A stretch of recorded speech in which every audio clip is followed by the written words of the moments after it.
Back when you were a kid, did you have one of those plastic journals that either had a combination lock on it or required you to say like a secret phrase and had voice recognition or whatever on it? I'm sure a lot of you did. I know I had like one of those boy versions of it. Anyways, Nerf has decided to take that idea and put it into a blaster. In this video, we're going to be checking out the Nerf Rebelle Secrets and Spies Codebreaker, a crossbow that requires a passcode to use. Inside the box, you get the Codebreaker itself. It comes in a few pieces. It also includes the stock, which will need to be attached, and you also get your instructions, one of those Rebelle catalogs with a bunch of stuff that they sell, and you also get 8 darts. Putting the blaster together is very easy. First, take the bow arms and make sure the orange part is sticking up. Insert these parts into the little slots in the front. Make sure the groove on the bottom of this orange piece up here slides into the groove part at the top, and just push it until you hear it click. Next, take the elastic band, bring it out, and just pop it right into place. It's very simple. And the last piece you want to put on is the stock. Make sure it's the right way. Long piece on the top, and you just slide that into place just like that, and you have your Codebreaker. On the right side of the blaster, you will find the little turnstiles for putting in your password, and to set it to your password, it's very easy. You hold down the button that's right next to it. You just hold it down and turn it to whatever combination you want. I'm gonna turn mine to 666 because I'm super edgy, if you couldn't tell by all the heavy metal band t-shirts that I wear. So once you put in your passcode, like this, you just let go of the button, and now the trigger works when it's on that code, but if you change it, it does not fire. So very easy to access, very easy to spin these around, and there we go. Just like that, it works. If you want to reset the password, it's just the same. You turn it to whatever you want. I'm gonna turn it to 111. There you go, there's the new password.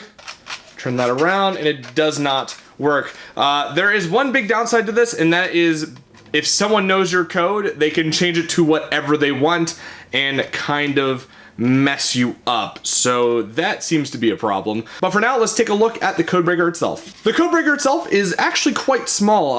The stock really doesn't add too much length to it, but even if I shoulder it, it's very comfortable, even in its very small size. The grip is also very small. You can see my hand is almost going over the edge, but it's a very comfortable grip, though this part right here may be a little bit weird for some people because my palm is pushing up against this part right here. But overall, very comfortable grip, and the stock is rather nice, even though it is a small blaster.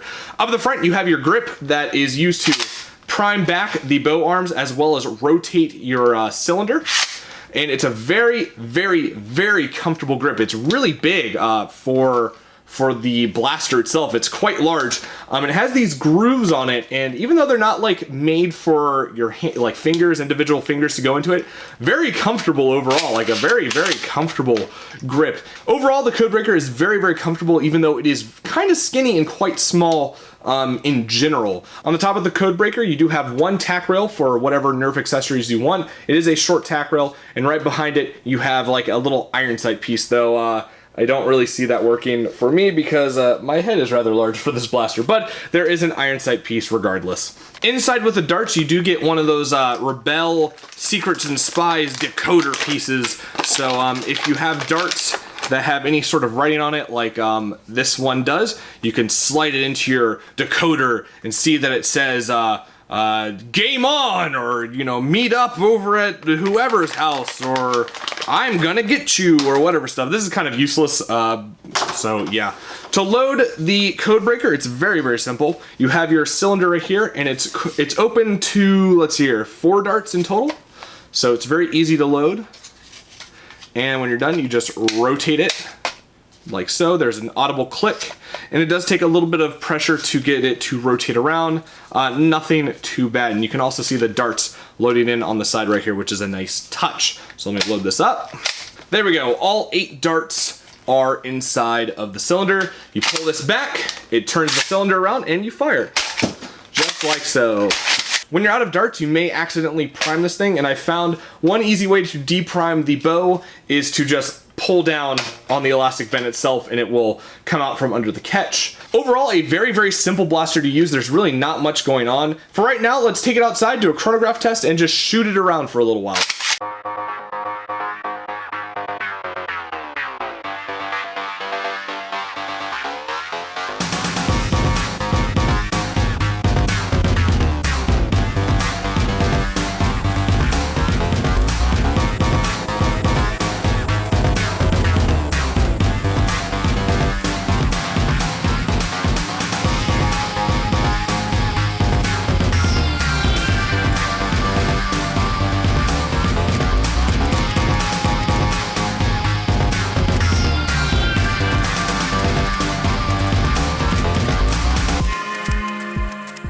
The performance of the Codebreaker is kind of what you would expect out of one of these elastic powered blasters, or what we call stringers.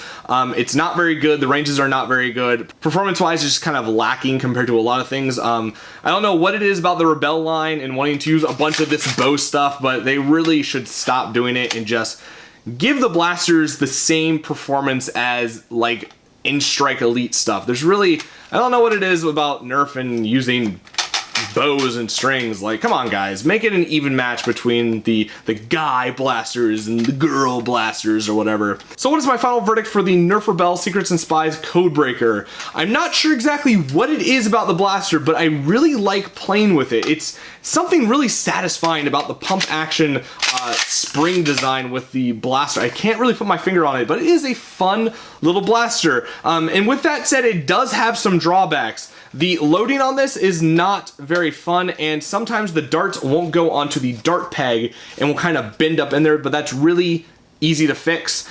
But it's super slow to load. It doesn't get good ranges, but the pump action and just the blaster itself, like I said, I don't know what it is, are fun.